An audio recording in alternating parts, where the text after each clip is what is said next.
कराची के मुख्तलिफ इलाकों में तेज़ हवाएं और बारिश। Karsaz, Mohammad Ali society, stadium road, Gulshan Maymar, Gulistan Jauhar में बादल जम के बरसे। एमेजना रोड, सोल्जर बाजार, गुलशन इकबाल, स्कीम 33, क्लिफ्टन और डिफेंस में भी बारिश।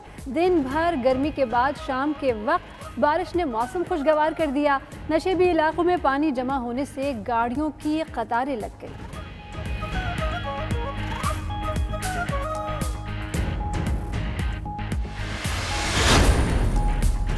बारिश से पहले कराची में गर्मी का 62 साला रिकॉर्ड टूट गया। 1958 में जुलाई में दर्जा हरारत 42.2 तक पहुंचा था।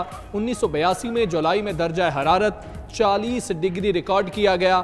62 साल के बाद जुलाई में दर्जा हरारत 42.6 को छू गया।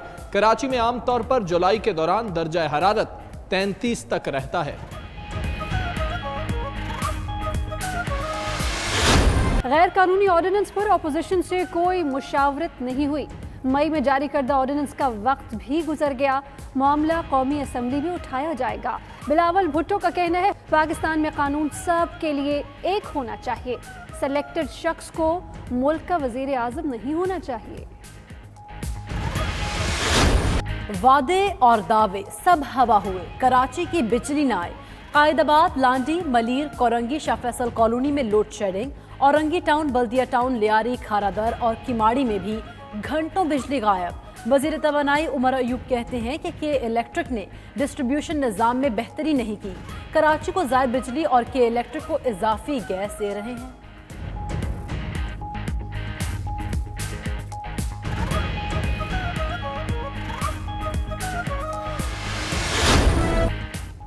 कराची में दूध, दही और आटा महंगा हो गया। 1 किलो दूध पर पूरे 26 रुपए छाप रहा है। दही की कीमत में भी इजाफा। फाइन आटे का 10 किलो का थैला 60 रुपए महंगा हो गया। शहरियों का कहना है कि कोई बात तक नहीं सुनता और हुकूमत इतनी कमजोर क्यों है। 26 जून को पेट्रोलियम मसनूआत की कीमत में रिकॉर्ड इजाफे की वजह 92 न्यूज़ ने मालूम कर ली। वजारत खजाना की रिपोर्ट के मुताबिक तेल कंपनियों के सामने पेट्रोलियम डिवीजन की एक न चली। इजाफी टैक्स वसूली के लिए तेल सस्ता करने के बजाय रिकॉर्ड महंगा कर दिया गया। पेट्रोलियम डिवीजन का ऑयल टैंकर्स एसोसिएशन से राब्ता तर्जुमान के मुताबिक ऑयल टैंकर्स एसोसिएशन ने हड़ताल मुलतवी कर दी। उधर ऑयल टैंकर्स एसोसिएशन ने दावे की तरदीद कर दी। हड़ताल जारी रखने का ऐलान। सदर oil tankers association Ubaid Abdullah कहते हैं मुतालबात की मंजूरी तक तेल की सप्लाई मुअत्तल रहेगी।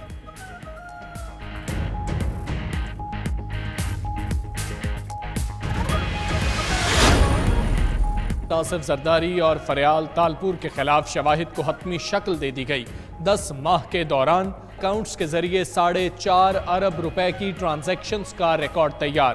ठट्ठा वाटर सप्लाई रेफरेंस में आसिफ जरदारी पर फर्द जुर्म आयद करने के लिए एहतसाब अदालत इस्लामाबाद का रजिस्ट्रार एहतसाब अदालत कराची को खत, वीडियो लिंक इंतजाम करने की हिदायत।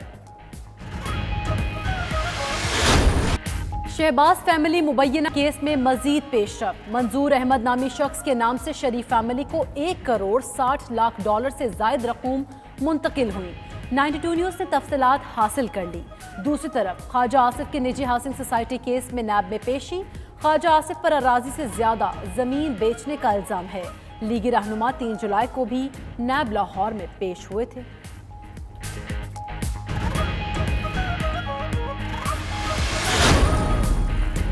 राना सनाउल्लाह मीडिया से गुफ्तगू के दौरान कहा हुकूमत का फोकस सिर्फ अपोजिशन पर है। वजीर आजम बजट पर तकरीर में भी कहते हैं 5-6 आदमियों को नहीं छोड़ूंगा। नफरत, इंतकाम और तकब्बुर से हुकूमत नहीं चल सकती। आटे के बहरान से मुल्क में अनारकी फैल सकती है। वजीर हवाबाजी और वजीर आजम मुस्ताफी हों। वज़ीर आला पंजाब उस्मान बुज़दार इत्मीनान के साथ अपने काम पर लगे हुए हैं। वज़ीर इत्तलात पंजाब फयाजुल हसन चौहान का कहना है पानी से पकोड़े तलने के सिवा अपोजिशन को कोई काम नहीं।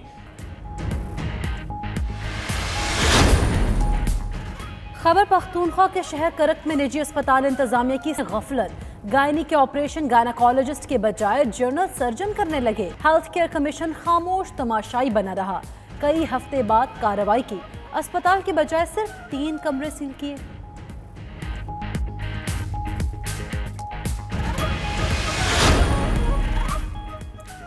Chief executive PCB Wasim Khan ने इंग्लैंड के खिलाफ सीरीज को मुश्किल करार दे दिया।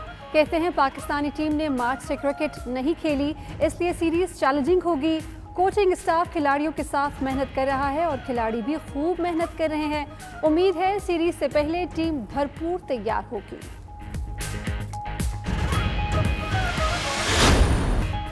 स्पेनिश फुटबॉल लीग का टाइटल रियल मैड्रिड ने अपने नाम कर लिया। रियल मैड्रिड ने विलारियल को 2-1 से शिकस्त देकर टाइटल पर कब्जा जमाया। रियल मैड्रिड की जानिब से दोनों गोल बेंजेमा ने किए। रियल मैड्रिड ने 34वीं बार स्पेनिश लीग का टाइटल अपने नाम किया है। मलिका बरतानिया की पोती शहजादी बीट्रिस की शादी हो गई। तकरीब में मलिका समेत अहले खाना और करीबी दोस्त शरीक हुए। शहजादी बीट्रिस और एडोर की शादी 29 मई को मंसूख हो गई थी। शहजादी के अतालबी नजात शौहर प्रॉपर्टी के बिजनेस से मुंसलिक हैं।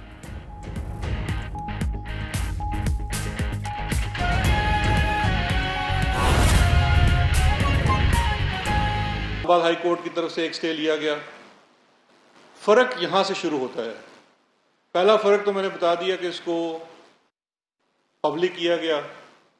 इस कमीशन से पहले पाकिस्तान की तारीख में, मुझे आप बता दें अगर मेरी यादाश्त में या मालूमात में कोई गलती है, कोई कमीशन आज तक पब्लिक नहीं हुआ।